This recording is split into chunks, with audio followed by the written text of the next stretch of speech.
Dasher and Dancer Meet Santa. This happened long, long ago when your parents were little babies.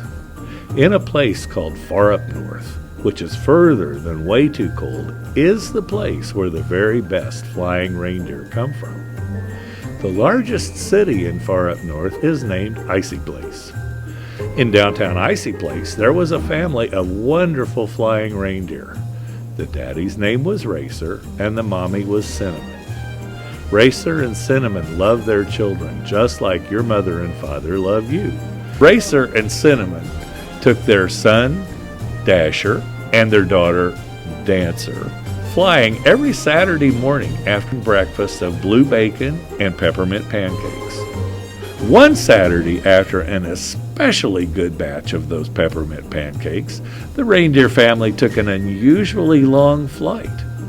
They flew past the north side of Icy Place, past the snow-filled forest, past the treeless tundra, onto a place they weren't even sure existed, the North Pole.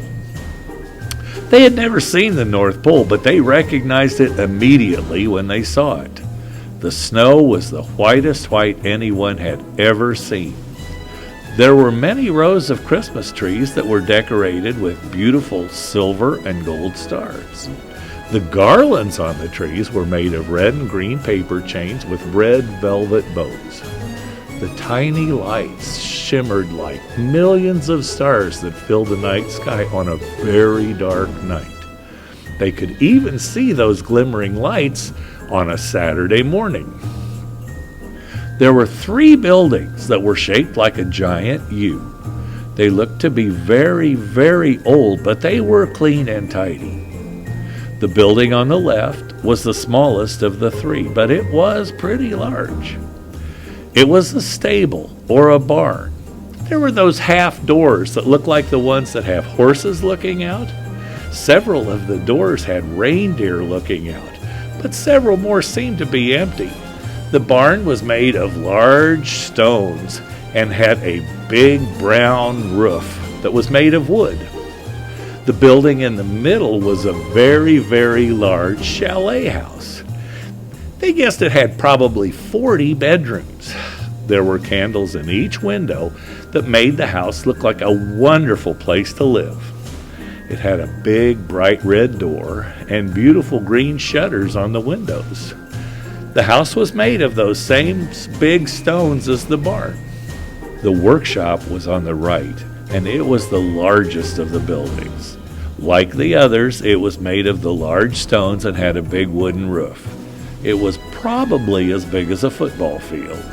On the corners were statues of Santa and the reindeer, and on the end of the building there was a sign that said, "Welcome to Santa's North Pole Workshop." Racer led the family. They flew closer to the ground to have a better look at all there was to see. They circled the North Pole grounds 2 or maybe 3 times so they could see everything well. As they were getting ready to head back home, Santa himself came out and waved them down for a visit. Santa looked exactly as you would expect in his work clothes. He had on a red shirt with his initials. He had on red pants and his black boots. He wore an apron so that he would not mess up his shirt while he was making the toys. Santa invited the family into the house. Inside the house there was big, warm, comfortable furniture and the most delightful smell of warm cookies. After a few minutes, Mrs. Claus came into the room with a tray of those wonderful smelling cookies and some sweet hot chocolate. The Racer family and Santa and Mrs. Claus had a lovely time together. All too soon it was time to leave. Santa asked Racer and Cinnamon to come back often because one day soon Santa would need some young, strong reindeer to help him deliver the presents on Christmas.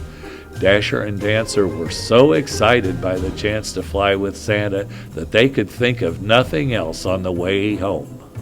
The Racer family flew home that day faster than they had ever flown before. That was a good day. Racer and Cinnamon and Dasher and Dancer slept perfectly well and had many exciting dreams of days to come.